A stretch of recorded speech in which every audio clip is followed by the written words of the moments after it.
All right, up at number 10, we have Ravana. Ravana was a powerful and evil demon king with 20 hands and 10 heads. He was considered the most dreadful creature of the universe, but was one of the very intellectual demons who mastered all the holy scripts of Hindu mythology. He perished at the hands of Rama for abducting Rama's wife, Sita, to marry her. When Lord Rama terminated Ravana, he was known as one of the longest living demons. Up next, we have Mahishasur. Mahishasur was a demon king who inherited a buffalo's body with the upper body of a human. He was a devotee of Lord Brahma and eventually got a blessing from him that no man would ever be able to kill him and that only a woman could kill him. Mahishasur was extremely powerful, and his pride led to his downfall. Believing that he would be immortal and that no woman would be able to match his strength, he started a great war. However, the prophecy was fulfilled when Mahishasur perished at the hands of a woman, Madurga, who fought him to stop the war he had created. All right, up next we have Hiranyakshipu. Hiranyakshipu was the egoistic demon king. He wanted his people to praise him as a god and considered himself to be the center of the world. He believed he was the creator of the universe with uncontrollable supreme power. While his entire kingdom worshipped him, his own son Prahlad refused to worship him as the Lord and instead was devoted to Lord Vishnu. Out of jealousy, Hiranyakshipu attempted many times to end the life of his son, but was unsuccessful. Seeing this, Lord Narsimha, or a form of Lord Vishnu, tore apart the demon Hiranyakshipu and destroyed him. Moving on to the story of Mahabali. Now, not every demon in Hindu mythology was completely evil. Mahabali is an example of one of the more generous demon kings. Everyone in his kingdom was happy under his rule, and he was completely devoted to the Lord. Once a Vamana came to his kingdom and asked the demon king to give him a piece of land just big enough to be covered by his footsteps. Now, secretly, it was Lord Vishnu disguised as Vamana. Generous as he was, Mahabali promised to fulfill the wish of Vamana. And upon hearing this promise, Vamana grew so big that one of his footsteps covered the entire world, and Mahabali came to know that Vamana was really Lord Vishnu.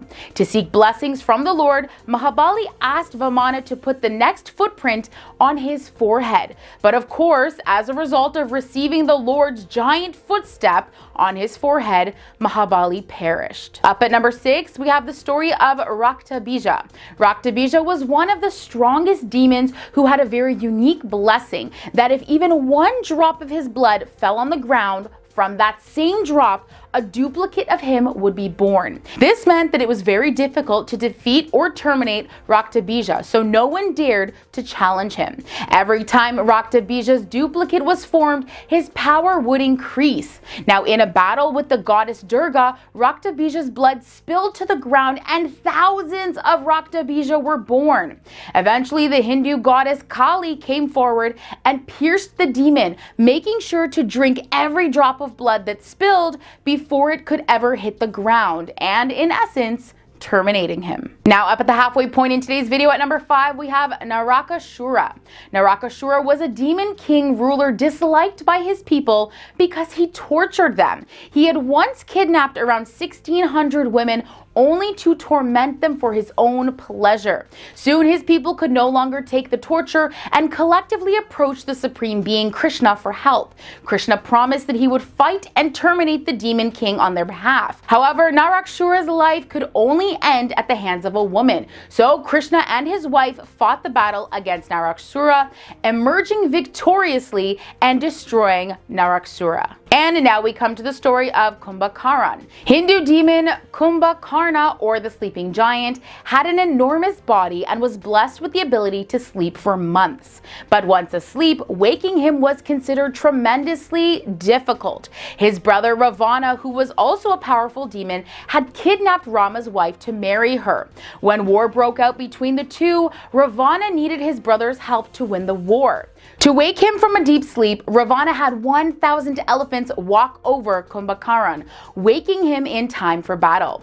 Now Kumbhakaran knew that his brother was doing wrong, and for that he tried to convince him to stop, but Ravana would not listen. Out of loyalty, Kumbhakaran fought against Rama for his brother. He destroyed most of Rama's army in the battle, but eventually perished at the hands of Rama. Up next at number 3, we have the story of Tarakasura. Tarakasura was an evil demon king who defeated his challengers and forced them to become his servants. He praised the gods and eventually received their blessings. However, he began to misuse his power and many innocent perished at his hands.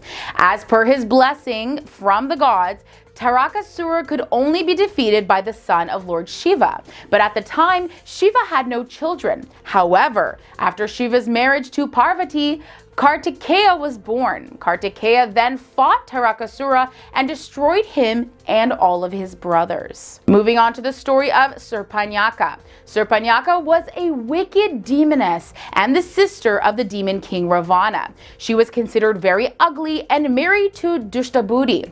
Dushtabudi was terribly greedy and wanted Ravana's kingdom. When Ravana heard about his intentions, he destroyed Dushtabudi, leaving Surpanaka a widow.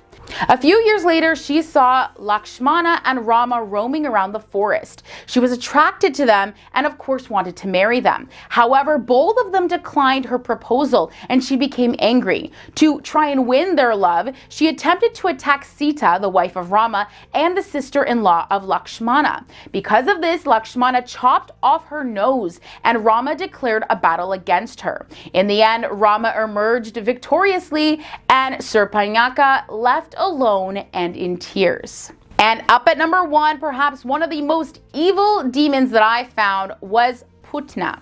Lord Krishna appeared as a supreme personality on earth to destroy all the demons and protect his devotees.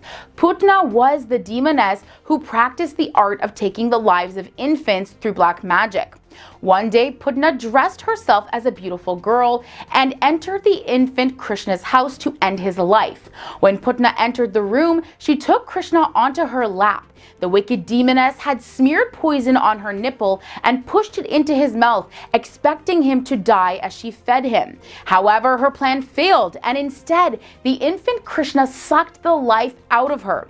Eventually, the demoness returned to her normal form and perished, screaming in pain as her body extended up to 12 miles, crashing into trees and the village houses. Starting at number 10, there is Yali. It is portrayed as part lion and part elephant and part horse as well. You'll see Yali sculptures all over South Asia inside of temples, and Yali is believed to have a lot of strength and ferociousness and speed exactly like a lion. Now the legends say that Yali roamed the jungles fearlessly, and that's why it's sculpted at the entrance of temples and homes to keep all sorts of evil forces away. Then we have at number 9, Narasimha. So there's a character by the name of Hiranyakasipu who was an Ashura king that had been given a blessing by Brahma that made him virtually indestructible. He could not die either on earth or in space, nor in fire or water, neither could he die in the day or night, and neither inside or outside of a home or anything,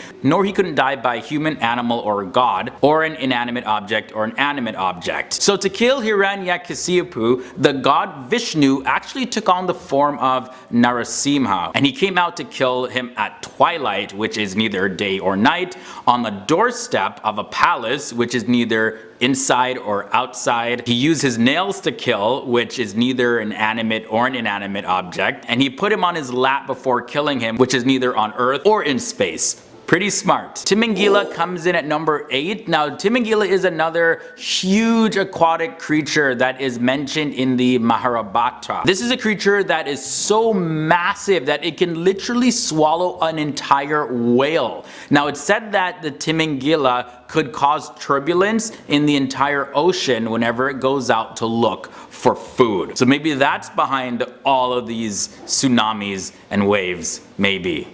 I don't know. Next up at number 7, Navagunjara. This is a creature that was made from 9 animals. It has a head of a rooster and it's about 3 feet tall. It stands on 3 feet, each of which has an elephant and tiger, deer, and a horse. Now the fourth limb was a raised human arm that carries a lotus. And this creature further had a neck of a peacock, and it has a hump of a camel, and the waist of a lion, and the tail was a tail of a serpent. Whole lot of creatures mashed into one. Just imagine seeing this thing. Here's a popular one, Garuda, at number 6. Garuda literally means eagle, and it has a head and wings of an eagle, of course, and the rest of its body is the body of a man. Now it's known as the king of birds. Now the Garuda has references in several well-known scriptures. It's also the vehicle of the Lord Vishnu, who's one of the gods in the Hindu Holy Trinity. And Garuda is not independently worshipped, but worshipped along with Lord Vishnu. In pictures you'll see Garuda carrying Vishnu